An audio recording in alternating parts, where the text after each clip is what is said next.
चलिए जानते हैं देश दुनिया की 50 बड़ी खबरों को जानेंगे। उससे पहले आप भी वीडियोस को लाइक करें, साथ ही चैनल को सब्सक्राइब कर दें। बांग्लादेश की पीएम शेख हसीना 21 और 22 जून को भारत दौरे पर रहेंगी। बांग्लादेश की प्रधानमंत्री शेख हसीना कल से 2 दिन के भारत दौरे पर आएंगी।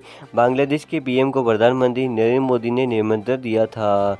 विदेश मंत्रालय की ओर से जानकारी दी गई है कि अपनी यात्रा के दौरान शेख हसीना प्रधानमंत्री नरेंद्र मोदी के साथ द्विपक्षीय चर्चा करेगी। करनाल और फरीदाबाद के 6 पोलिंग स्टेशन की चेक होंगी ईवीएम। हरियाणा की 2 लोकसभा सीटों पर चुनाव में ईवीएम में गड़बड़ी की शिकायत को चुनाव आयोग ने गंभीरता से लिया है। ईसीआई ने करनाल और फरीदाबाद लोकसभा सीट के 6 पोलिंग स्टेशन की ईवीएम को चेक करवाने का फैसला लिया है। करनाल और फरीदाबाद की लोकसभा सीटों पर हुए चुनाव की ईवीएम चेक करवाई जाएगी। कांग्रेस उम्मीदवारों की ओर से चुनाव के दौरान गड़बड़ी की आशंका जताई गई थी। इसे लेकर आयोग में शिकायत भी की गई थी। इमरान खान राजनीतिक सलाहकार लाहौर में हुआ अपहरण। पाकिस्तान की जेल में बंद पूर्व प्रधानमंत्री इमरान खान के राजनीतिक सलाहकार पंजाब प्रांत की राजधानी लाहौर से अज्ञात लोगों ने कथित तौर पर अपहरण कर लिया है। मीडिया रिपोर्ट के मुताबिक पाकिस्तान तहरीक-ए-इंसाफ पीटीआई के नेता शहबाज गिल के बड़े भाई गुलाम शबीर का 2 दिन पहले अज्ञात व्यक्तियों ने उस समय अपहरण कर लिया जब वह इस्लामाबाद जा रहे थे। इस बाबत कान्हा थाने में प्राथमिकी दर्ज कराई गई थी। पीएम मोदी पेपर लीक नहीं रोक पा रहे, नीट और एनईटी पर राहुल गांधी बोले। पेपर लीक मामले में कांग्रेस नेता राहुल गांधी ने मोदी सरकार पर जमकर निशाना साधा है। प्रेस कॉन्फ्रेंस के मुताबिक राहुल गांधी ने कहा है कि प्रधानमंत्री नरेंद्र मोदी पेपर लीक नहीं रोक पा रहे। उन्होंने कहा देश के युवा के साथ खिलवाड़ हो रहा है, मेहनती छात्रों के साथ हर परीक्षा में धोखा हो रहा है। नीट और यूजीसी नीट मुद्दे पर दिल्ली में प्रदर्शन। दिल्ली में AISA all India student association के सदस्यों की ओर से नीट और यूजीसी एनईटी मुद्दे पर शास्त्री भवन के बाहर विरोध प्रदर्शन किया जा रहा है।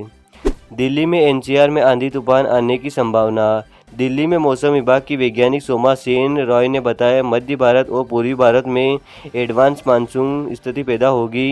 हीट वेव की स्थिति काफ़ी हद तक निकल चुकी है। उत्तर प्रदेश और खासकर पश्चिमी उत्तर प्रदेश के 1-2 इलाकों में 5 दिनों तक हीट वेव की स्थिति जारी रहेगी। पंजाब और हरियाणा में हीट वेव की चेतावनी नहीं दी गई है।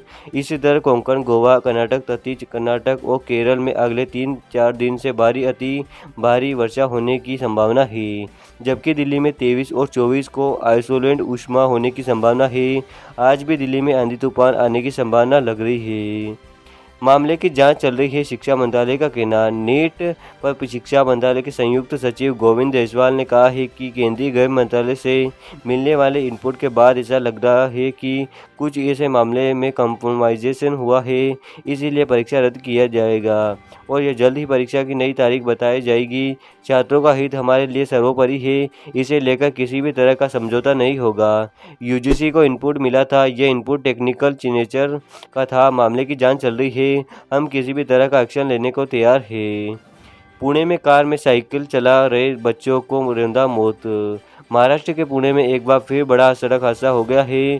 पुणे के इंदिरापुर इलाके में कार 10 साल के एक बच्चे को रौंद दिया है। हादसे में बुरी तरह से घायल बच्चे की मौत हो गई। बच्चा समर्थ इंदिरापुर के ग्राउंड में साइकिल चला रहा था, लेकिन इसी दौरान एक कार ने अचानक से टर्न मारा जिसमें समर्थ उसमें टकरा गया। इस टक्कर की वजह से समर्थ कार के नीचे आ गया। उसे फौरन अस्पताल ले जाया गया, लेकिन इलाज के दौरान उसकी मौत हो गई। घटना के बाद कार का ड्राइवर फरार हो गया। पारदर्शी परीक्षा कराने के लिए प्रतिबंध, जयवीर सिंह का कहना। यूजीसी नेट परीक्षा रद्द करने व सीबीआई से जांच करवाने के आदेश पर उत्तर प्रदेश सरकार के मंत्री जयवीर सिंह ने कहा है कि जैसे ही परीक्षा में किसी गड़बड़ी की जानकारी मिली तत्काल उसे रद्द करने का फैसला ले लिया गया। सीबीआई से जांच करवाई जाएगी। हमारी सरकारें निष्पक्ष और पारदर्शी परीक्षाएं कराने के लिए कटिबद्ध है। ऐसे लोग जो परीक्षाओं को प्रभावित करने का प्रयास करते हैं उनके खिलाफ कठोर कार्रवाई हो। सरकार इसे रोकने के लिए कानून बनाने का प्रयास कर रही है। केंद्रीय शिक्षा सचिव ने एनटीए के डीजी को तलब किया। केंद्रीय शिक्षा सचिव एनटी के महानिदेशक सुबोध कुमार सिंह को तलब किया गया। सुबोध को नीट और एनईटी परीक्षा को लेकर बुलाया गया। दिल्ली सीएम केजरीवाल की याचिका पर फैसला सुरक्षित। दिल्ली की आबकारी नीति मामले में जेल में बंद मुख्यमंत्री अरविंद केजरीवाल जमानत याचिका पर फैसला सुरक्षित रख लिया है।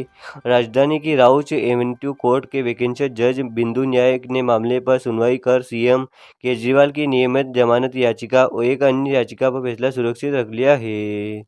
वैसे आपको इन्फॉर्मेशन अच्छी लगी हो तो प्लीज़ वीडियोस को लाइक करें, साथ ही चैनल को सब्सक्राइब करना ना भूलें। Today report RDS news.